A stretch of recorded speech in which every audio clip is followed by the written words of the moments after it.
Hey, thanks for joining me today for episode 21 of Business in the Bedroom, a bootstrapper's guide to doing it. I'm your host, producer Jemmy, providing practical advice for the newbie entrepreneur.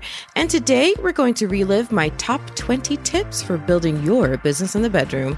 This episode is brought to you by Flintstone Media. Listen in and let's do this. Welcome to a special episode of Business in the Bedroom.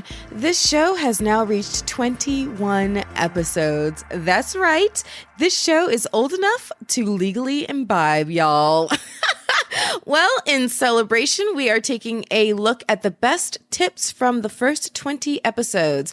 I asked my production assistant over at the Florida Podcast Network, Mademoiselle Amber, to use her journalistic skills and choose the highlights from each episode that she loved the most, including how to define your why, multitasking your business and your social life, SEO key points, and so much more. Journey with me down this memory lane powerhouse and jumpstart your business in the bedroom. Here we go, starting with episode 1. Today, I'm going to talk to you about defining your why. This is my favorite piece of advice to share because it can apply to not only just whatever you're doing as a business, but to literally every choice you make that requires effort. Losing weight, raising a kid, playing a sport, applying for scholarships, like whatever you're doing, this applies to everything. Why does it work to define your why? Simply because no one can best tell you, especially in the most difficult and dark times of this struggle. Trust me, there are going to be difficult and dark times. If you have not experienced them yet, they're coming. And no one can best tell you during those times why you should keep going better than you can. I've gone back every single time I've had a difficulty, every single time I've had a challenge, every single time I've had a choice to make. I've gone back to my own why, making other people's dreams and passions come to fruition. And I want you to be your own constant source of why to do it. So how do you define your why? Start to write down your why. Start writing a list.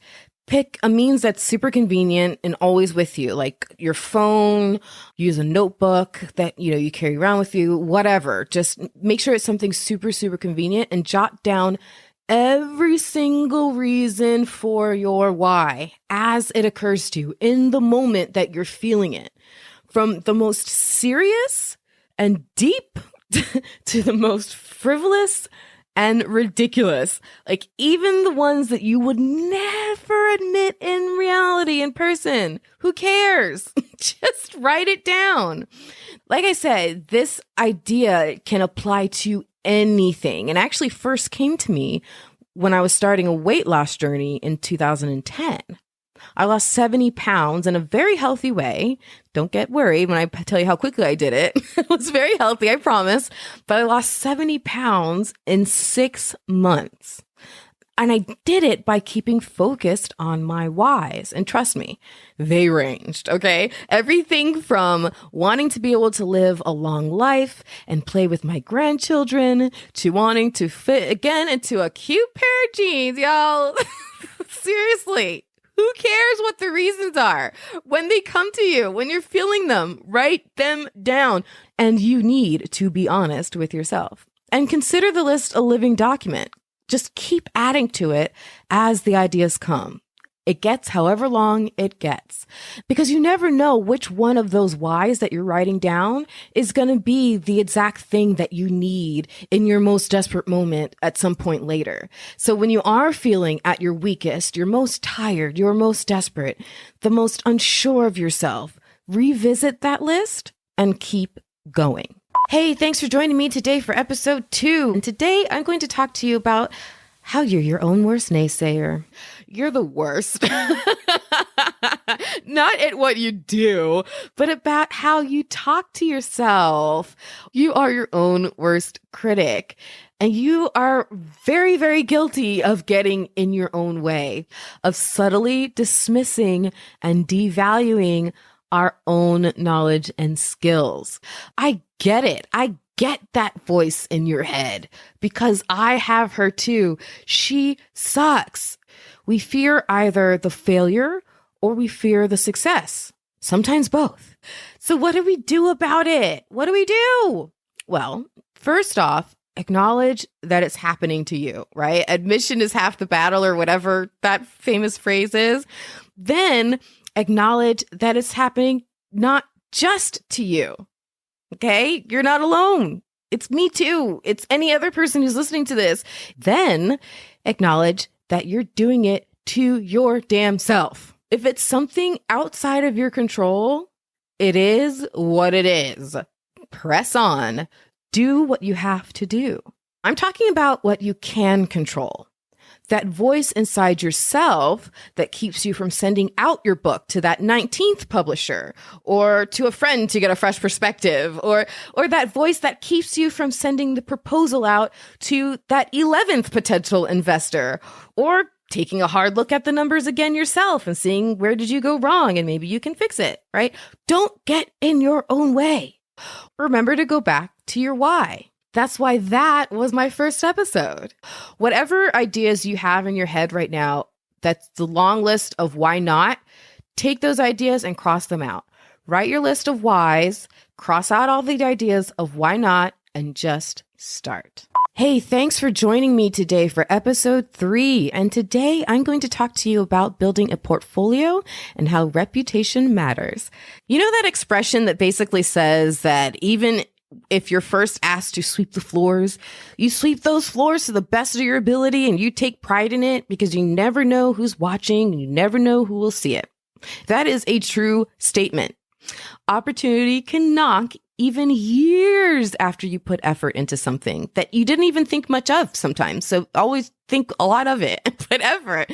But you should also very much want to consciously be creating your portfolio and making sure that it lends to your overall positive reputation out there. If you're wanting to be all serious about asking people to turn their hard-earned money over to you for goods and services, you better make sure that you can show that you are willing to work just as hard to earn it. So how do you do this? Well, start with your own stuff, the things that you're creating yourself. So let's say you are an aspiring fashion designer. Well, the first and maybe only things you'll have for a while to show off are your own things. So your own fashion is your portfolio. Every design that you sketched and created, every outfit that you've thrown together, everything that is something you are proud of should be documented. If you have the opportunity to add something to your portfolio, take it. Okay, so now that you've collected this stuff, you've taken pictures of your things, you've collected documents of whatever, what do you do with it and where does it go? Okay, first of all, do yourself a favor and keep it well organized.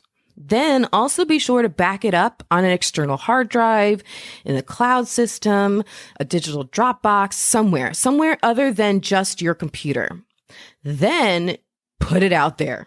Make it available online for the whole world to see. A great option is LinkedIn. On LinkedIn, you can add them as projects, updates, or other activities. You can also have your own website, and you really should. And on your website that you build, you'll want a great description of yourself. You want those client testimonials like my brother's. My brother's glowing logo endorsement is still on my website, y'all. It's true. But yeah, if you get an email from someone who loved your work, just ask them if you can add it as a testimonial on your website. Or if someone puts a comment on your Facebook page, put it on your website. Through whatever means you get testimonials, put it on your website. If there are any articles or write-ups about you, if you're interviewed on a podcast, or if you're a creative whose work is being used by others, like an article you wrote or a logo you designed, link to it online from your website. But your website is a great place to put all that stuff. You really, really, really, really should. Hey, thanks for continuing with me today for episode 4. Today, I'm going to talk to you about being professional while wearing pajamas. Even if you are building a business outside of your bedroom, even if you're wearing pajamas at every turn, you still need to be professional in every way. And you truly do only have one chance to make a first impression. So keep that in mind as you're listening to all of this. So it's super simple with emails. Be prompt. Be responsive.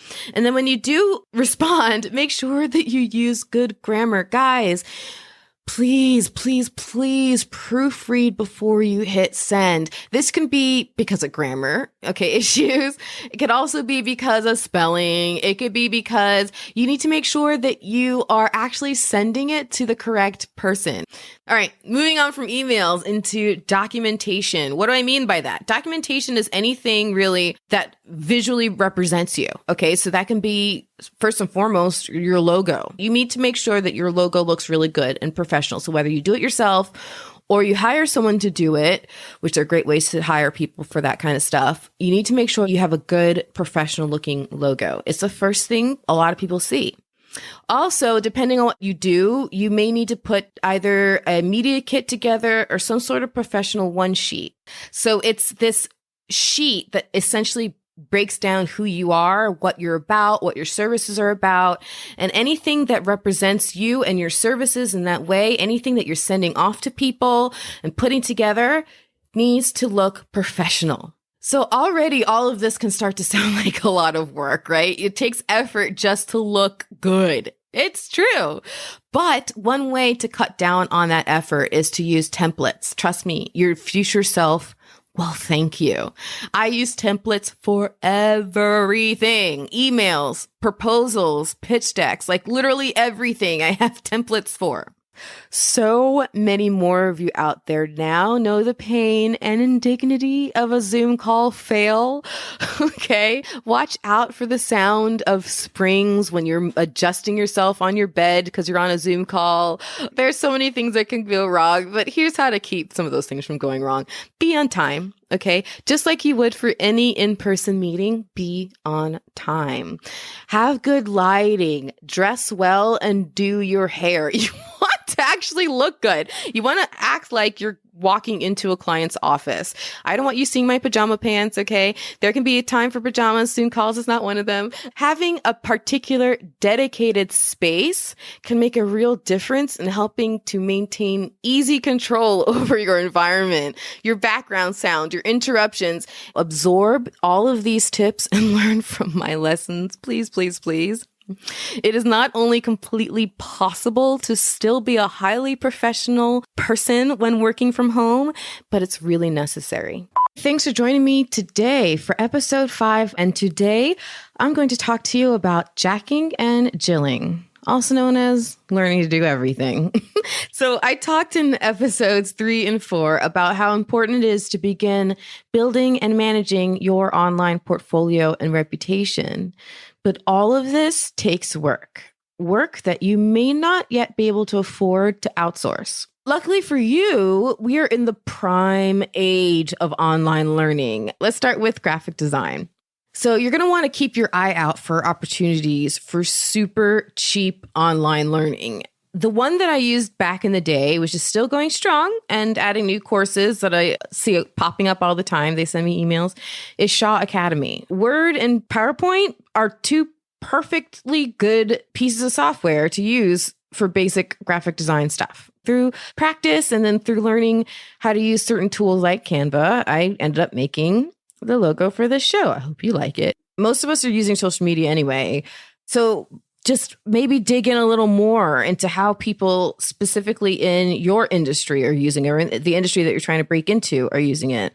What are their particular tricks or techniques that you see working for those people that you emulate online? What are the hashtags that can help you find your customer niche, those kinds of things. So you can learn those basics that you already know about social media and just take them to a little bit of a next level and then engage. The key to social media, no matter who's doing it, whether it's someone you're paying to do it or you're running it yourself, I've seen the most successful accounts be those that constantly engage. So putting up posts, commenting on other people's things, stuff like that. So just get into a regular practice and habit.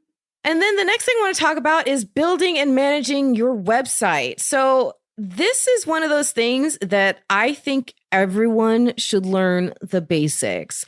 Not necessarily maybe about building the website, but like how to put up posts and how to change images and stuff like that.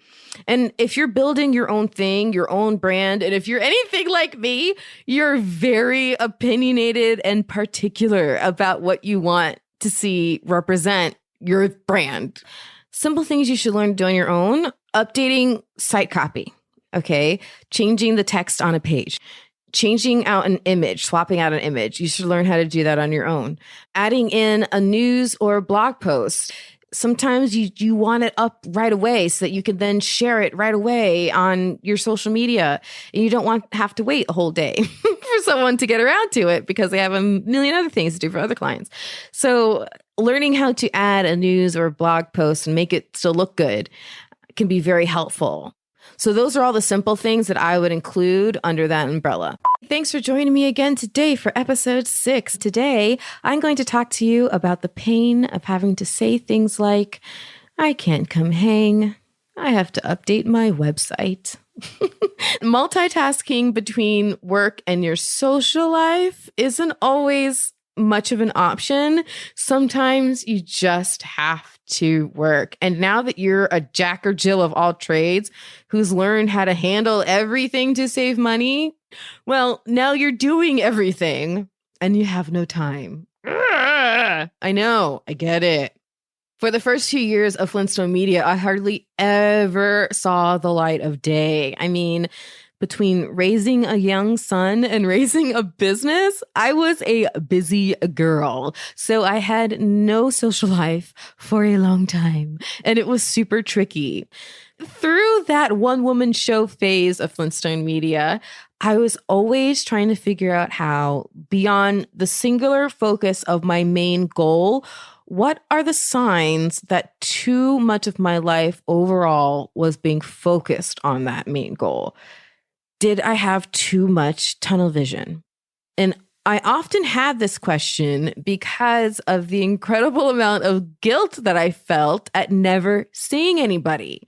It was like, even if I had the money to go out, I don't have the time. Even if I had the time, I know when I'm out there, I'm just going to be obsessively thinking about all the stuff I'd need to be taken care of. Every choice and decision you make between using your time to do something to build your business or to do something else, anything else, all boils down to your priorities, which are tied to your why. Whether you should meet your old coworker friends at a happy hour or if you should instead work out the kinks on your online store, I can't tell you whether or not you should do that. Your why can, you can. So how do you get other people to understand that? And will they ever understand that? Well, first of all, accept that you're the weird one. You just are. And not accept, okay? Accept that you are the weird one. One thing I learned in these last years is that jumping off that cliff to build a business is really similar to other major life events when you're the only one in your circle who's doing it. Those people by your side through it, and at the end of it, though, those are the ones who love and support you. Thanks for joining me today for episode 7, lucky number 7. Today, I'm going to talk to you about the brokest days of your life. Every penny of profit is going towards keeping the roof over your head, the food in your belly, the lights on, and keeping the business's framework intact. So you and I are going to take a deep dive into 3 pillars of cutting corners: bartering, borrowing, and bargaining. Well, let's start with some bartering. Let's face it, you have a certain skill set, so you have to learn to trade it for what you need. Being willing to do anything in exchange for something of value for someone else. You have to look through what you have to offer in order to barter. So what you have to offer could be the experience that you gained at your regular jobs. So if at a previous job you became a spreadsheet geek, well, you can manage someone else's records or build a spreadsheet record system for them, right? That might not have anything to do with the goal you're going for, but it's something on the side that you can help make ends meet while you're building the business you are trying to go for. So skipping now to borrowing, the next B in the list. Now, this is not a very complicated concept. So, of course, borrowing means seeing if a friend or a family member has what you need and can let you use it for a while or on a particular project. Borrowing in modern times can take a lot of other forms too. There are all kinds of ways that we are connecting and building communities off and online, and those can translate into opportunities to borrow. The third B we're going to tackle on this episode is bargaining. You're going after a dream and you're self-funded. So you're lucky if you have a shirt without holes and a car with gas in it. Okay. Like, let's be real. So what do I mean by bargaining? Well, as an example, you've just learned about a great deal on something that you really need, but unfortunately, you just missed the deadline for that great deal. Well, start bargaining. Sound pathetic, whatever. Call it begging if you want. It doesn't hurt to ask, and it still doesn't hurt to ask twice. So if they say no at first, ask again. They may make an exception for you. So as a general caveat, I am a firm believer in not working for free. So looking at that philosophy from the other side, I would also never advocate for asking for someone to do work for you without you providing a value back to them, payment or otherwise. Another random little quick tip at the end here is to keep a spreadsheet of your regular expenses. So not only is it essential record keeping for taxes, really great idea, right?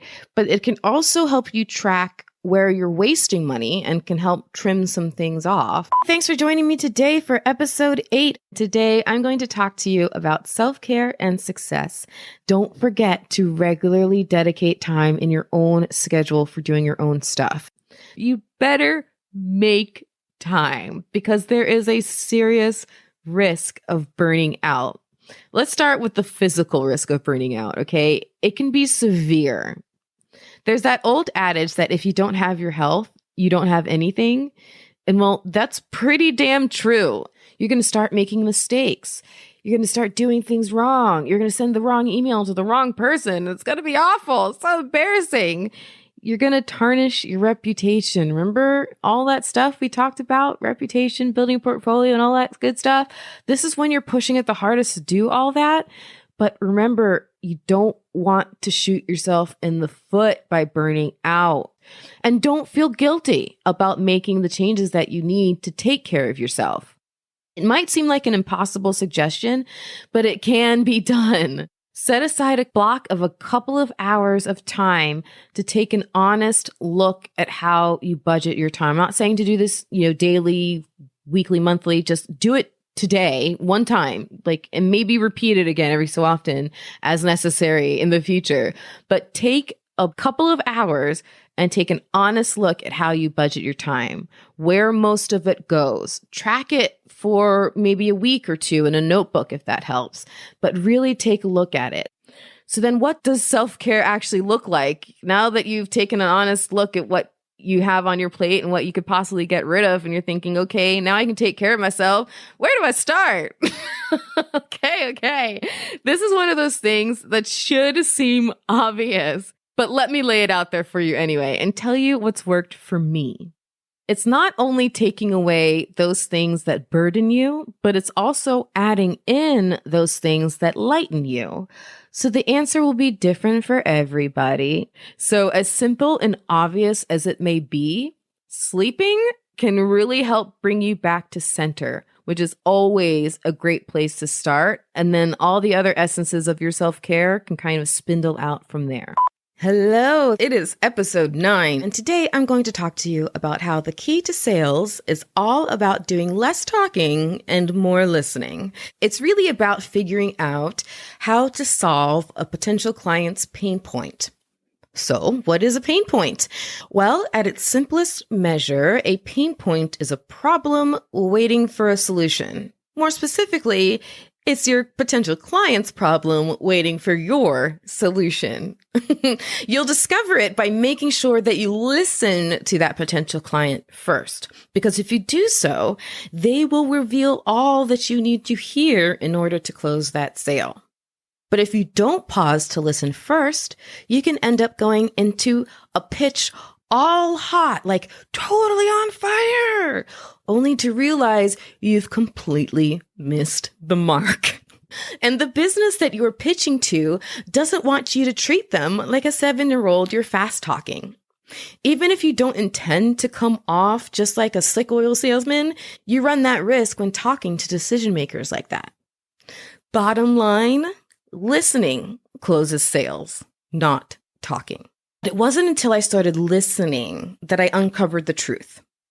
That a lot of the podcasters starting in the more recent times, the last 2 to 3 years, they really just want to focus on the content. Where I have truly found my sweet spot are those clients for whom I figured out their main pain point was that they just didn't want to do anything but focus on the content. I also made the mistake of assuming everyone would be as budget weary as I was, projecting my own startup brokenness onto them. But I realized that so often their pain point wasn't related to my price point in the slightest. Their pain point was related to their time.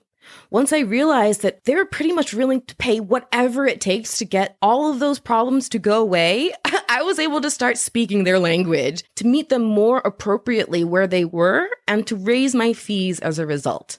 Your brand also will and should evolve over time as the pain points of your clients and their industries evolve. As your portfolio grows, you'll reach milestones where you're able to justify charging more. You'll learn which kinds of clients you can connect best with and be able to land more of those sales. But that happens over time by doing a lot of listening first. Hey, thanks for joining me today for episode 10 of Business in the Bedroom. And today I'm going to talk to you about pricing yourself. Some clients won't hire you because your quote is actually too low. So let's first start with the basic money versus time value distinction.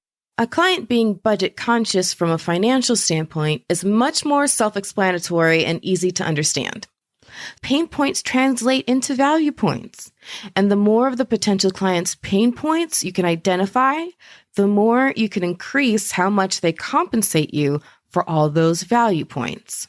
So the next thing that you need to fold into your process of pricing yourself is your skill set to resolve all those pain points and how much you meet all those value points. That's going to be the biggest factor in determining your price points. So how much experience do you have in the core skill set you're marketing and offering? Are you a newbie? Have you been developing your skills over many years?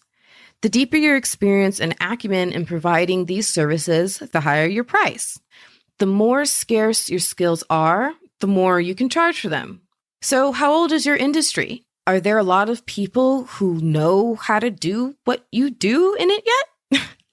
Or are not, right? Are you one of a few or one of many? You need to also be able to identify your own key uniqueness. So what is part of your background that adds value? So any extra little tidbits that you can add about your background that would be great to communicate to a potential client, communicate them, right? Think them through as you're listening to the client.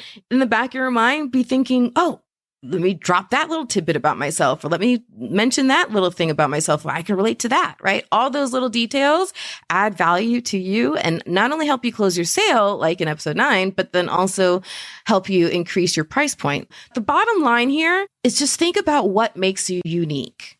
Really pinpoint it. How can you add value to a potential client's project beyond their expectations? Hey, thanks for joining me today for episode 11. And today is part 1 of Decoding SEO. I'm first going to make sure you know the basics. SEO is how many of my potential clients find me, Flintstone Media, and the Florida Podcast Network. And side note is one of the ways people are starting to find this show. It's like magic. And it's created amazing marketing funnels and returned massive financial dividends for me and my business. What's important to focus on understanding before anything else is what a website actually is. So a website is a series of files. Think of it like a file system on your computer. The main domain is like your My Documents folder. And then everything categorizes down into folders from there. So there's a hierarchy, and it makes it easier for Google and web browsers and everybody to find things on your website. And the less flat and better organized it is, the more Google likes it. Google also better ranks websites that keep their platform, their theme, and their plugins continuously updated. So personally, I'm sure to handle this at the beginning of each month. I take care of that. Well, my developer, to be fair, he takes care of that for me, but I assign it to him at the beginning of each month to make sure that all of my websites, the platform, the basic framework is kept up to date. Also, as an important side note, the reason Google cares about that is that keeping that stuff updated makes your site a lot less likely to be hacked and vulnerable to having its data stolen. And Google wants to send people to websites where their data is not going to get stolen. And for your own sanity, you want to keep these things updated anyway, so that you don't suffer some other critical website issue. And on a similar note, it's become more and more important to be sure that your site has an SSL or security certificate, as Google generally ranks higher sites with SSL certificates than sites without them. So what should the main items be that people see in your menu? In my opinion, they should be, home, right? A nice button to get them back to the home page is usually very helpful. An about page, a contact section, a section about your services or your products. Those are the kinds of things that should probably be the top level in your main navigation. But I'll close out my chat on website design and its importance with one last tip. Every once in a while, pencil it in to take a good critical look at your site design and to keep it fresh. I do this at least 2-3 times a year. Look through your pages, find any stats, copy, or images that could use updating. Reassess the organization of your menus. Make sure nothing's broken, etc. You want to take a good look through your website every once in a while as like an end user would, just to check it out. Hey, thanks for joining me today for episode 12. Today is part 2 of Decoding SEO, where we are diving into the details. Google Analytics is a web analytics service offered by Google that tracks and reports website traffic. Essentially, it's your behind the curtain look at how the Google algorithms are seeing your website. And focusing more specifically on the performance of your website for SEO purposes, you can use Google Analytics to figure out, well, let's start with which pages people are landing on first, okay? It can actually be an incorrect assumption that people are coming into your website first through your homepage. Google Analytics can also tell you where on the web your site visitors are coming from. And finally, Google Analytics can also monitor the load time for your different pages on your website, basically your site's speed and performance. So you can check for any pages running really slow that are causing people to jump off your site and negatively impact your website's bounce rate. And if you find that certain pages are loading, not just your whole site, but certain particular landing pages, then that can give you a clue that maybe there's something on that landing page that's causing a hiccup. There's so much data that Google Analytics spits back at you. It's just crazy. So let's next take a deeper look at site relevancy, how well your site is deemed to relate to a certain topic, a certain Google search term, a certain keyword, key phrase. And you want your site to relate really, really well to all the things you're hoping people come to it for, right? So like I mentioned, if I'm building a website all about my widget business, I better have a lot of stuff on that website all about the wonders that are widgets, right? So in building your website in particular, when thinking through the kind of copy to include on all the pages, you'll want to maximize your SEO benefit. The simplest way to do this is to just come up with an instinctive list of keywords and key phrases that you'd hope and expect your brand to pop up for if someone were to enter that term into Google. And the next level way to put together a list of valuable keywords to focus on your site is to use a third-party site or software to analyze your site for you. These services let you check your site's relevancy against certain keywords and can be super powerful when figuring out the best ways to add content to your site to really attract the right customers. And one more side note, you can also reverse engineer this keyword research process that these services can provide by using keyword services to look at what keywords your competitors rank well with. So don't just search your own website, search your competitors' websites as well and see what words and phrases they rank well with. And then aim to make sure that your site is more relevant for those keywords. It's episode 13. Apparently, I had a lot to say when diving into the details of decoding SEO, so much so that we needed a part 3. Essentially, you want to constantly keep everything fresh and updated. That also includes making sure that your contact info is kept current. So if anything needs to be updated, the phone number, social media handle, physical address, whatever, make sure that you've updated that on the contact page, in the header, in the footer, or anywhere else you need it. Don't worry about how Google knows if it's up to date. That's way beyond the scope of this podcast. Just know that Google knows everything, okay? And it likes it when your site info is accurate. You want to make sure that all the links for pages on your website send site visitors to the correct place or place that actually exists. Also, the more longevity there is to a site and its pages, the better it plays towards SEO. Google, in essence, gives higher marks to a website that's been around longer. The idea is kind of like with age comes wisdom, right? So Google associates your site's age with a score towards its relevancy. So keep that in mind when redesigning a landing page, or especially when redesigning the entire site. As much as you can control it, try to keep your site domain and all the URLs for the pages and the posts the same throughout any updates that you do. So social media marketing is not SEO, okay? That is very important. Don't replace one for the other or think that social media can replace SEO efforts. It can help promote those things that do drive SEO, such as link backs and blog posts and podcast episodes, show notes, and all that stuff put out in there in social media can really support your SEO efforts. But don't rely on your social media efforts as the sole replacement for SEO. It's totally different.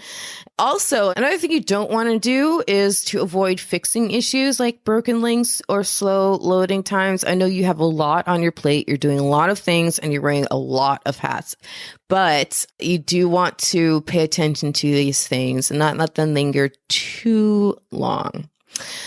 But as a super important side note, be strategic and when you time your website's updates, as they often can cause downtimes, especially if it's updates to the platform itself or something in the software like a plugin, whatever, or to an SSL certificate. I'll get to that in a second. You want to make sure that you time them out properly because it can cause your site to go down for a little bit, an hour or whatever. So you want to do that when there will be the fewest amount of eyes on your website, middle of the night kind of a thing. And one more thing not to do, aside from breaking your website at the worst time possible, is to also not get overwhelmed with all of this stuff and feel like you can't tackle it all. That is okay.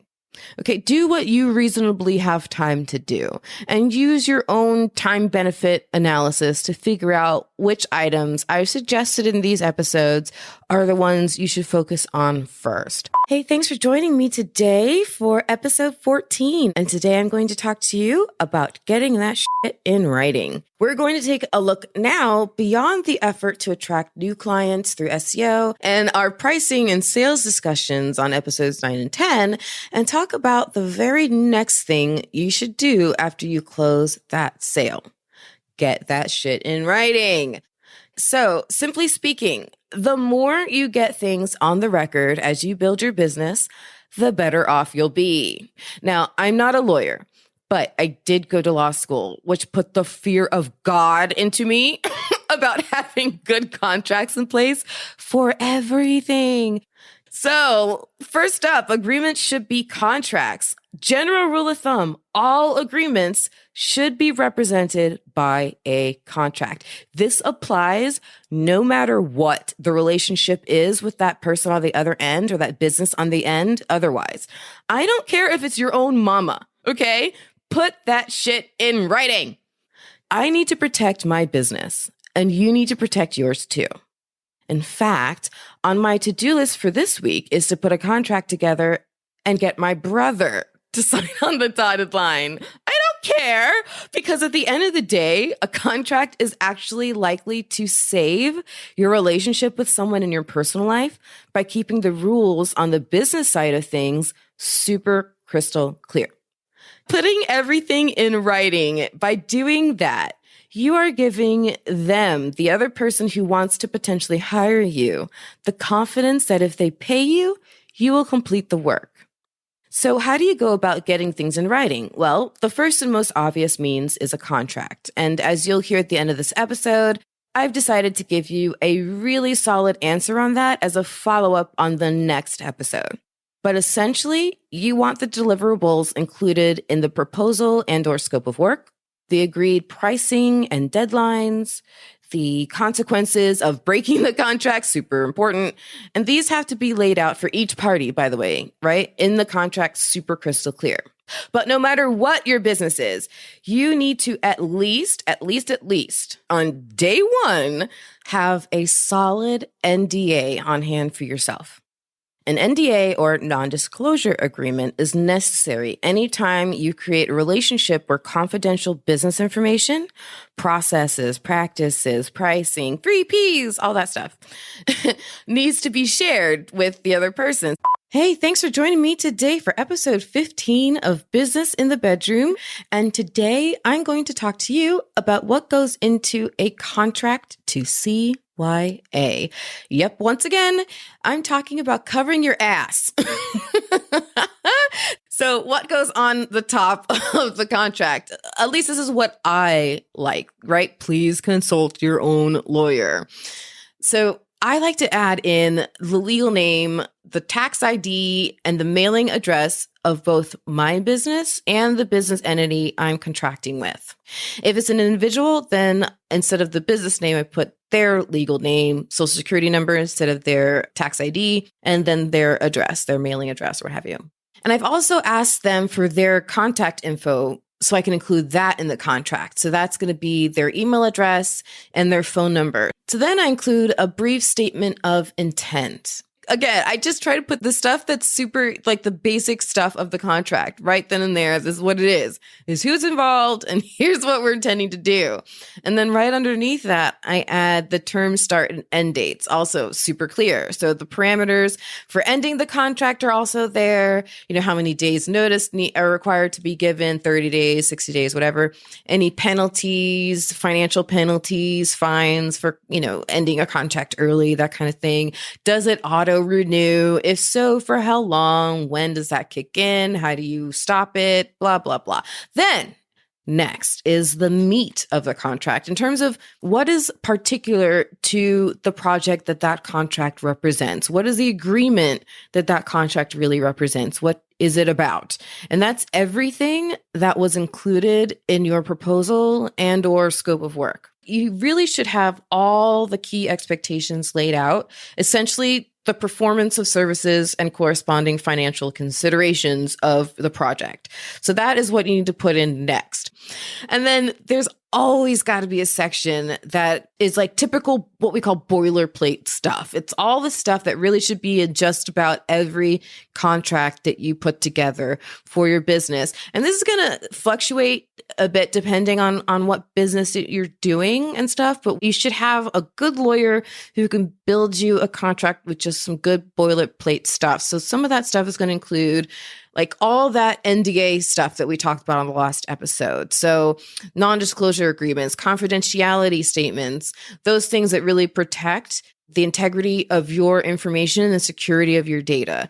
And of course, you need a place to sign on the dotted line. So at the end of the contract, you need a signature spot. So a line for their signature, a line for their printed name, a line for their position at the company, the name of the company too, if you want to put that there. And also a line that represents the date of the signing of the contract.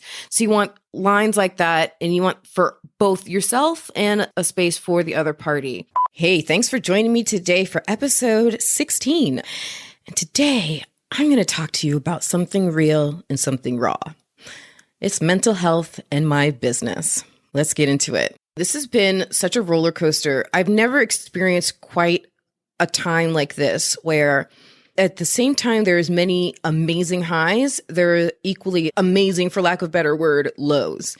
So yes, it was like huge highs, huge dips this week, but there has to be space for it all. Through the grieving, through the fighting, you still have to have space somehow as a solopreneur, parentpreneur, an entrepreneur to make space for the business.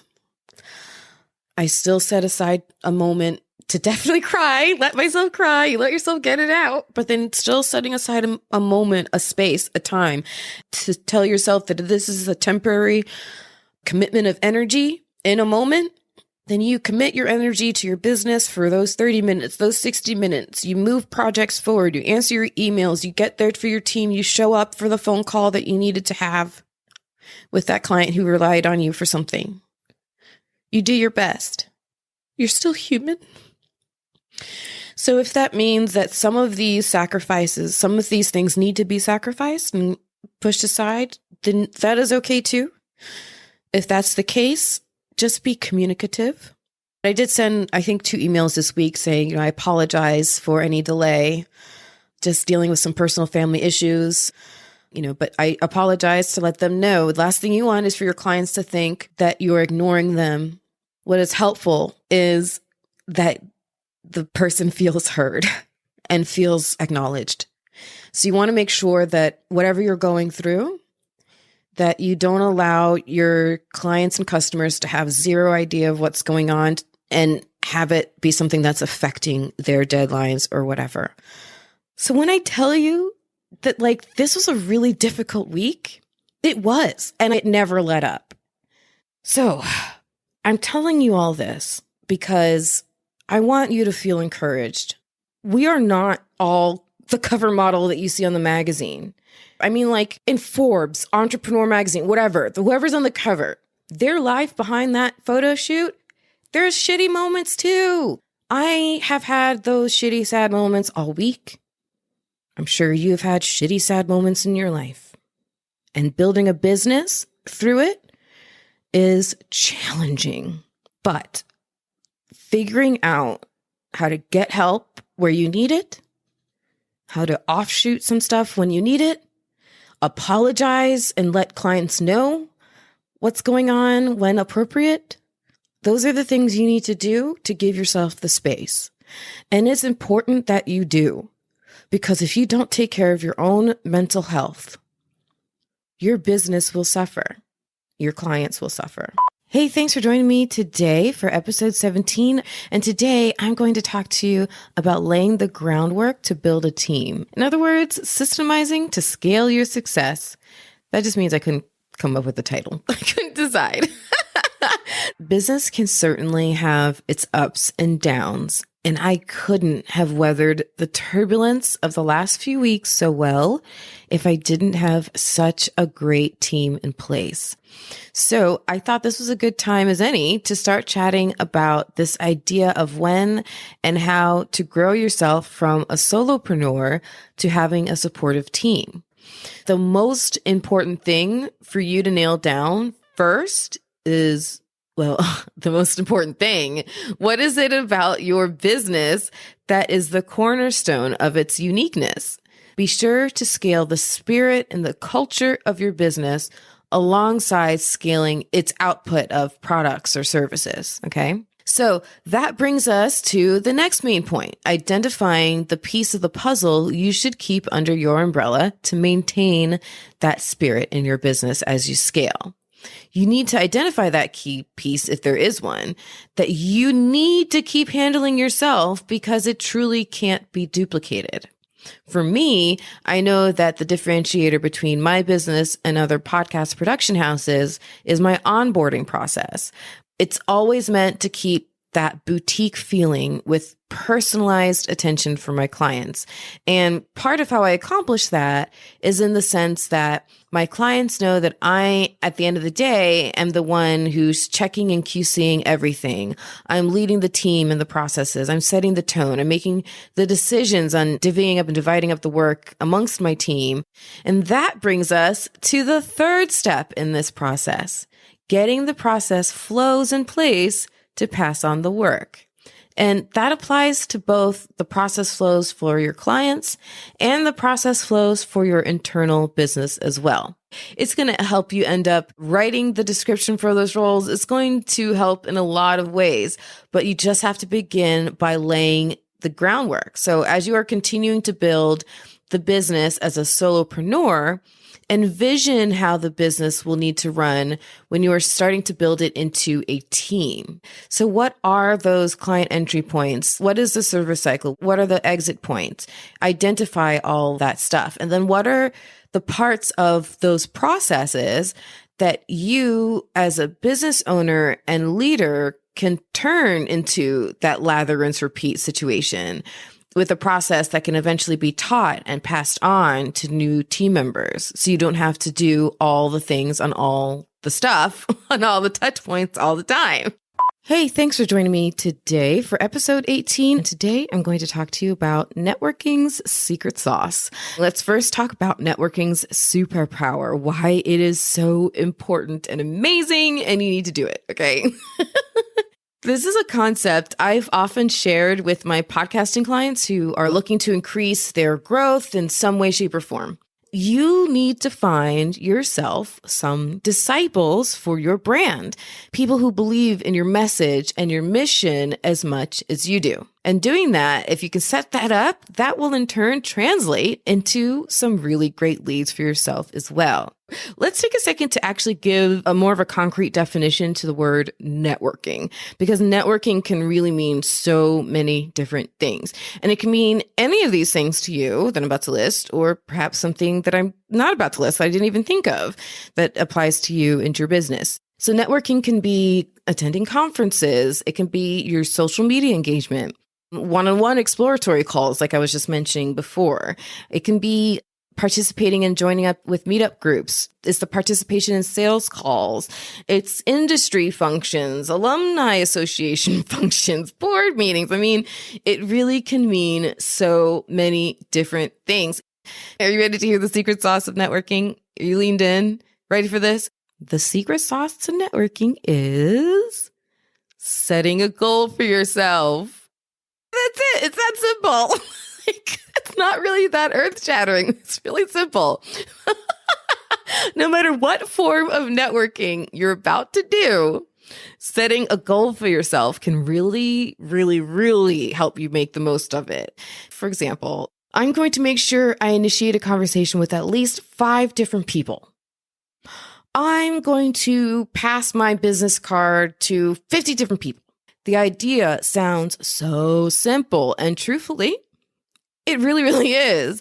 But what is so powerful is the effect it has, at least as long as you actually stick to the goal and you don't quit before you've accomplished it, right? If you stick to it, you wait until you reach that goal, it can have an amazing effect on your networking, pretty much no matter what that goal is. Because first and foremost, the goal can directly impact your sales and business growth, right? That's kind of like a duh. If you're setting up sales meetings or what have you, then that's an impact directly onto your sales growth and your business growth. But what the goal is really doing is forcing your ass to stay there, stay in that space, stay in that networking opportunity until you accomplish that goal. It's keeping your ass there. Thanks for joining me today for episode 19. And today I'm going to talk to you about being a CEO on the down low. This episode is going to be all about balancing your full-time job and working your business while still working your 9 to 5. So let's start with this first bit about electronic security, because you want to stay off of their devices and Wi-Fi for your business stuff. I cannot emphasize that enough. Do not connect your email. Do not connect your social media. Do not use the browser on their device to be on your Facebook or your Twitter account or whatever, thinking that you're like bypassing use of the social media app itself. So it's all good. It's not all good. Okay. Do not do that. And speaking of your company's browser, general rule of law, be careful not to do anything for your own business through there. Just don't do it. Be aware of what people around you can see on your screen, both your computer screen, even though, again, you shouldn't be using it, or your personal cell phone or tablet. Just be really aware of what eyes can be looking over your shoulders. And even from pretty far away, you'd be surprised when people want to be sneaky, how they can be and how their eyes can grow extra visions. Be very aware of what's around you. Until you are completely working for yourself and you are the only person who can fire you, cancel culture is real, okay? Keep your social media private. You also should avoid accepting friends at work as friends on social media. Those two things don't always have to translate. You shouldn't feel that pressure. Just ignore it, at least for as long as you're at that job. But bringing this idea off of social media and into real life for a second, also watch who you tell at your job about your side hustle. And until your side hustle can cover your paycheck, you need to cover your ass. All right. So speaking of your job, respect your job. What do I mean by that? I mean, always do an amazing job at work. Okay. No matter what you're trying to do with your side hustle, try to do an amazing job at work. It's about your own bottom line at the end of the day. It's not for doing anybody else a favor, okay? This is talking about you. Also, make yourself essential at that job, okay? Be the only one in the office who has a certain knowledge set that's integral to operations. Become the manager or thought leader on a project. Make yourself useful across departments. Be innovative. And then don't burn that bridge on your way out. Leave graciously and with good notice. Why? Because there is such future gold in those referrals. Thanks for joining me today for episode 20 of Business in the Bedroom. Today, I'm going to talk to you about the importance of keeping track. I have been journaling off and on my whole life in one way, shape, or form since I could write, basically. But I've never kept a business journal. So I'm going to be opening up the pages of this new personal business journal that I just started and sharing my notes from this last week because a light bulb went off in my head that made me realize that I really need to share these notes with you because they illustrate in just about real time how amazing it can be when you follow your passion. So Wednesday, June 16th, 2021, the entry starts. Actually, I titled it. It says year 7 ends and FSM year 8 begins. And the entry goes like this. Happy 7th birthday, Flintstone Media. I managed to get a proper set of images and a post together to announce it. Also officially announcing my coaching program. Big day. And I was interviewed by Adam Adams for his podcast on podcasting. So that was my first entry. How exciting. What a way to kick off year 8 of Flintstone Media. And I thought, if I write maybe twice a week, that'd be great. Let me just jot down some things. Oh, no. This turned into like oh my gosh, something's happening every day. Monday, June 21st, 2021, I wrote, Yukai proposed forming a fulfillment partnership for him. Sounds like a great idea. And then I wrote in parentheses, Jojo loves him, by the way. So this was really cool. So Yukai, who has one of the top business shows in the world, and he is out in the UK, he approached me about possibly starting a fulfillment partnership with him because he does coaching and some of his new coaching clients might need new podcasts and have some production fulfillment. So he reached out to me and I'm like, yes, please. That was really cool. And that happened on Monday. So then Tuesday, this is like this is all within a week's time, guys. This is amazing. So on Tuesday, June 22nd, 2021, I wrote, I got accepted as a speaker for She Podcast 2021. Woohoo! This is all the cool stuff that has happened just in the last week. And here is where the light bulb moment came for me. That had I not been writing this down, I probably would have forgotten particulars and the nuances of these moments, of at least half of them, right? I would have forgotten just how happy I was, how proud I was of myself. And now, whenever I have those doubts, I can look and see the evidence right here in those big, bold letters that I wrote in my own handwriting.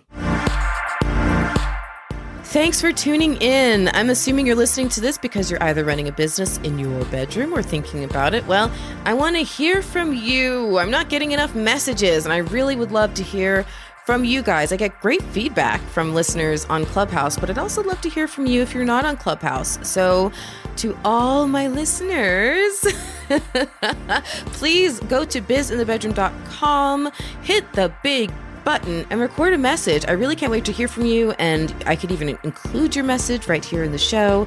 If you want to add something into something I've talked about before or argue with me about something, feel free. I just want to hear back. And I also don't want to forget to mention, because I do every episode now, that you can join Dreamers Become Doers, which is the club that is the spirit behind this show, behind everything I've done on this show, on my original show, Curve the Cube, and my business, Flintstone Media. Is about encouraging more people to get out of the cubicle like I did and turn their dream into what they do for a living. So I want you to go from being a dreamer to becoming a doer. So look up Dreamers Become Doers on Patreon, on Facebook, and yes, also, of course, on Clubhouse. And bizinthebedroom.com is also where you can go to email me, follow me on Facebook, Instagram, Twitter. So again, that is bizinthebedroom.com, BIZ-in-the-bedroom.com. And remember to hit it hard. Keep the lights on.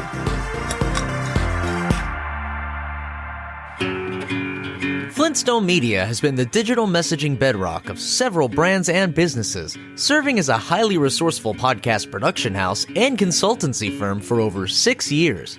Work with a leader in the industry and add a new podcast to your brand's content offerings.